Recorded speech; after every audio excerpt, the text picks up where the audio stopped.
after the session and compare results. So they began. They put him in a metal tune-like machine, hooked up John's brain with some wires. They would step on a button, and it would start the coil firing. Pop, pop, pop. It put me in a meditative state. Pop, pop, pop. I didn't even notice the time going by. Then all of a sudden, it would be like click, and the fan would go off, and the system would stop. The half-hour session had ended. I sure wondered what is going to happen. They moved me over to the computer, and I looked at the faces, and you know, the first time I did that face test before the TMS, I had no idea what I was seeing. And I did the faces again after the TMS, and I was thinking to myself, you're going to be better at it. You're going to be better. It's going to really change you. But, you know, I couldn't really tell. I didn't know. After that, finally they sent me home. So I was walking out to the car, and I was just thinking, what kind of crazy fool was I to think that I was going to walk in there and they were going to zap me with this machine and I was going to just walk out of there different. I got in the car, and I was 2 hours from home. I pulled on the highway and I turned on the stereo. There was a set by Tavares. They were a soul and dance band back in the 70s. A song called More Than a Woman. Girl, I know you very well. I've seen you doing everything I never really looked before. But nothing I felt the way. Suddenly, when the music came on, it was so alive that it just overwhelmed me. It made me cry.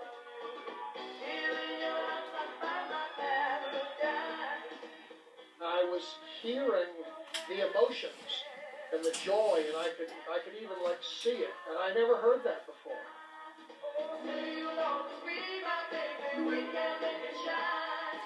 The chorus of the song, More Than a Woman to me, years ago, I would have just heard that as kind of nonsense, because, well, what's more? It's not more, it's just what she is. And suddenly I got it.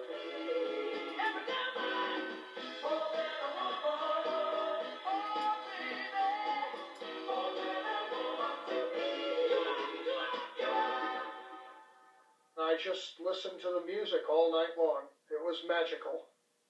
I certainly felt an incredible sense of wonder that my dream had, if you will, come true. In fact, not only could I not believe it had happened to me, but I almost immediately began to think, maybe none of this is real. This is just crazy, and I'm having a delusion. When John woke up the next morning, the music didn't sound as beautiful as the night before. The TMS had worn off. The researchers didn't know why John had such a strong reaction compared to the other subjects in the study. So they said, well, come over again, and let's do more sessions. So after 1 week, zap, zap, zap. After I found myself reduced to tears reading newspaper stories.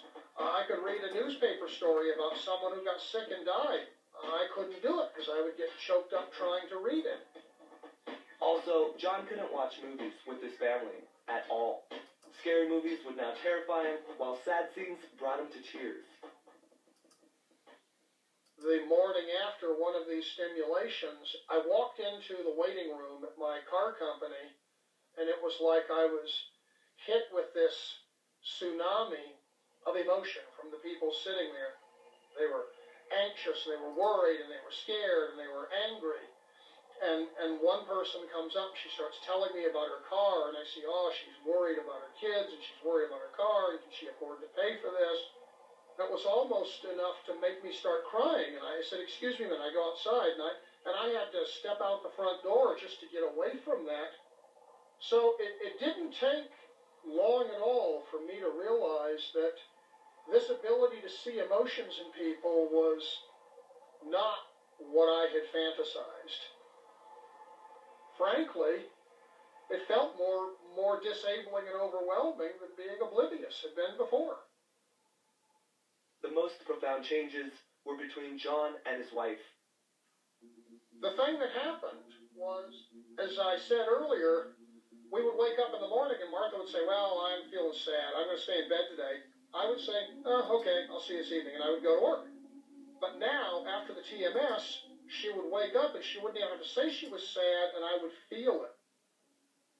John's identity and interactions outside of his home was also changing in big ways. He was talking to 250 doctors about his hope for TMS for people with autism. As he shared his experience, he noticed that all these doctors were crying as they listened to him, and that had never happened to him before.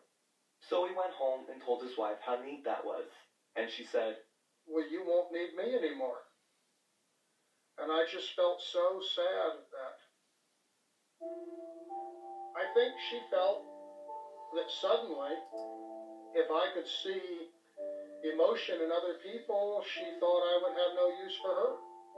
And of course, I thought that she meant more to me than just seeing those emotions.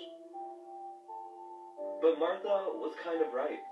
John was now emboldened.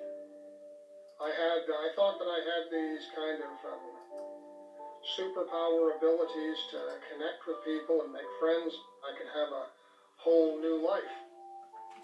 Also, John didn't know how to handle Martha and her sadness with his newfound emotions. I felt